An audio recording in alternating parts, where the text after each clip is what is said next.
All right, in this example, in example number 1, we can read, the recipe for a homemade glass cleaner indicates to use a ratio of 1 part of vinegar, 4 parts of water, okay? Elsie used 3 tablespoons of vinegar and 12 tablespoons of water to make the cleaner. The question is the relationship between the vinegar and the water in the recipe and the vinegar and water in Ellie's cleaning solution a proportional relationship? And explain. Let's do this. First of all, we need to understand that we have different quantities that we are going to compare, okay? We need to find the ratios between them. So in the first one, if you see, we have, let me just make some annotations right here. In the first one,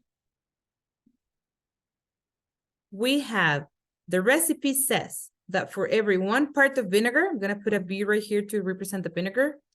For every part of vinegar, we have to put 4 parts of water.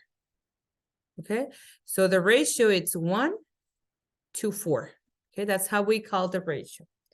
Now, the next part right here,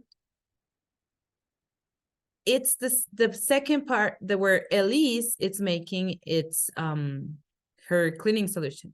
She uses 3 tablespoons of vinegar. So underneath the vinegar, I'm gonna write a number 3. Okay, and she uses 12 tablespoons of water. All right, so we need to figure out if this, all of this, okay, if this relationship is proportional to the, if this one is proportional to this one, to the recipe. So how can we do it?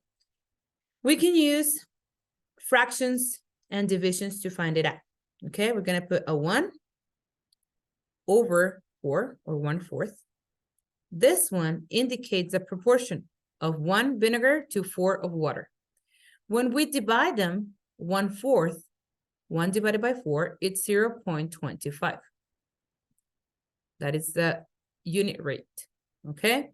Now, we need to do the same with this Ellie's solution, right? We need to do 3 over 12. If we simplify the fraction, we find out that it will be the same, right? When we divide it, we find out that 3 over 12, it's also 0.25. So this one right here, it's the ratio. Okay, it's the ratio. So since we have the same ratio for both of the quantities, that means that this recipe, it's proportional to the cleaning solution that Elise made.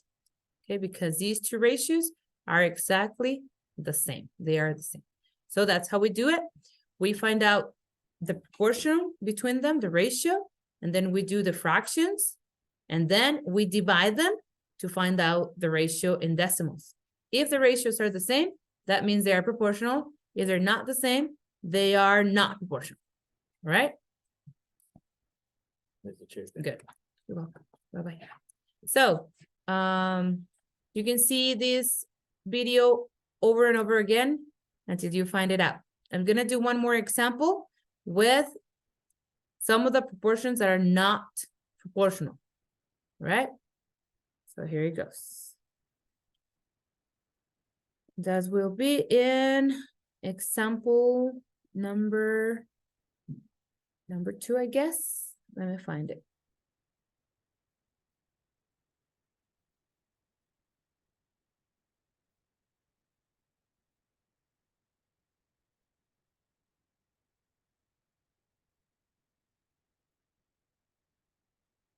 All right, right here. Example number 2. In example number 2, we read, a 5-mile taxi ride, this will be miles, right? The taxi ride. 5-mile taxi ride in a city costs, this will be cost, money, cost $25. Okay. In another city, a 4-mile taxi ride, okay, costs $18. So what do we need to do? We need to make our fractions, and these fractions need to be divided so we can find the ratio. So the first fraction will be 5 over 25. Okay, which is equal to 0.2. The other fraction will be 4 over 18, which is equal to 0.22222, an infinite 2, right? To make an infinite 2 signal, we put this bar right here on top of the 2. That means this 2 is infinite. Okay, so are these two ratios right here the same? No, right? Even though they look the same, they're not the same, because this one will be 0.02222222 forever, and this one will be only 0.2. So that means that they're not the same. So they are not proportional. All right? So I hope this works for you.